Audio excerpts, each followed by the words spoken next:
Last week, I committed to do something with my white homeboy, Chris Mendocino, and I didn't realize he was going to hold me to it. A week later, I'm stressed. 5 things you probably want to know before committing to do anything with your white friends. 5. Number 1, white people going to hold you to the commitment that you made.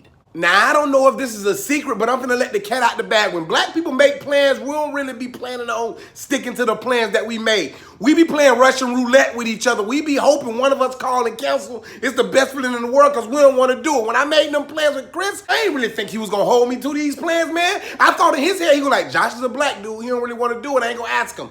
Today, at 6:03 a.m. on the dot, white folks time, I get a text. Hey, buddy, you think we can still do that thing we agreed to about 10 days ago? I looked at that phone and threw it through a wall. God dang it, Chris, man. I don't feel like doing this today.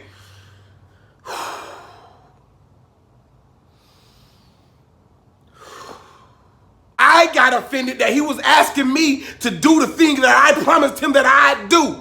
To all white people, when y'all ask a black person to do something, it's a 98% chance that we just talking, we just capping for the moment. But to all my non-Caucasian friends and family, when your Caucasian partner asks you to do something with them, be prepared to do the thing you committed to because they ain't gonna let it go. Number 2, before you commit, make sure you understand everything they asking you to do because it's like a contract. It's some things in there that they ain't tell you. All I did was plan to meet up with Chris for lunch today. Don't feel like doing it. But it was some fine things that he was like mentioning that I wasn't paying attention to. All I heard was lunch, food, I'm fat, I want to eat. I ain't even understand that we had to go drop his son off, go meet with his parents, go meet with his grandma. Grandma smells like a grandma. Then go back, get in the car, go get his car, get his oil change, sit there, talk about tires, talk about sports, look at magazines, look at pictures on it. I ain't want to do none of that stuff, Chris. I wanted to go from my house to Ihop and bring my ass back home, but no.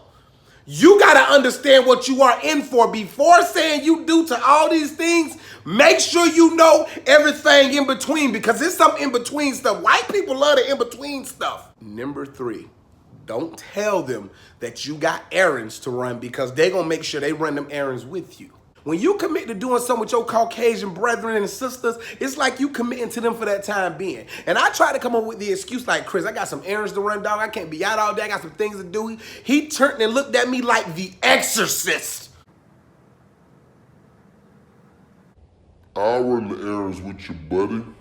Because you've committed yourself to that space and that energy, your errands now become their errands. And they ain't got no problem going to the ends of the earth. Hey, Chris, we got to go where the swine flu is very visible. You look to your damn right, he already got on a bee costume. He's already protected. Somebody's like in the backseat giving him vaccine shots. You just ride around with people willing to give you vaccines at any time? Number 4, the mood that they were in when they ask you to do that thing, they are going to be in that mood when they pick you up. If your white friend called your phone and said, hey, Josh, next week, Ihop, on me. I don't care what can happen. 5 funerals and a dead goat can happen on their way to your house. They can run over something. By the time they get to your house, they can be in all blood, bee stings around their neck, tongue missing, eyeball gone. No matter what, they going to still show up at your house in front of your door with that same energy. Hey, Ihop, still on me. Hey, Chris, I think the police coming for you, dog. They said you killed like 19 people. Oh, good. After this, I'll go to jail. Let's go. There's a saying on the internet nowadays that when you see me keep that same energy, you ain't got to tell a white person that. They have no problem. I don't know if they wake up in the morning and drink it out of a cup, but that energy, they got that in their refrigerator. That energy, they going to always have it. Whatever mood they ask you in is the mood they going to show up in.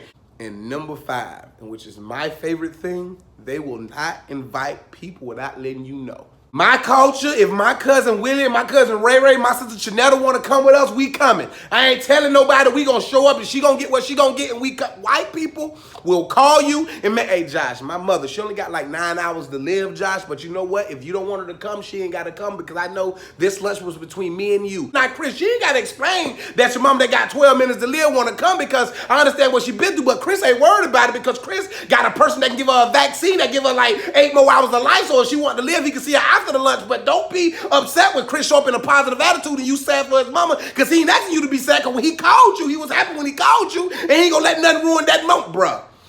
Before you commit to anything with your Caucasian friends, make sure you got your Caucasian mind and your Caucasian mood set to deal with this Caucasianness that you about to encounter.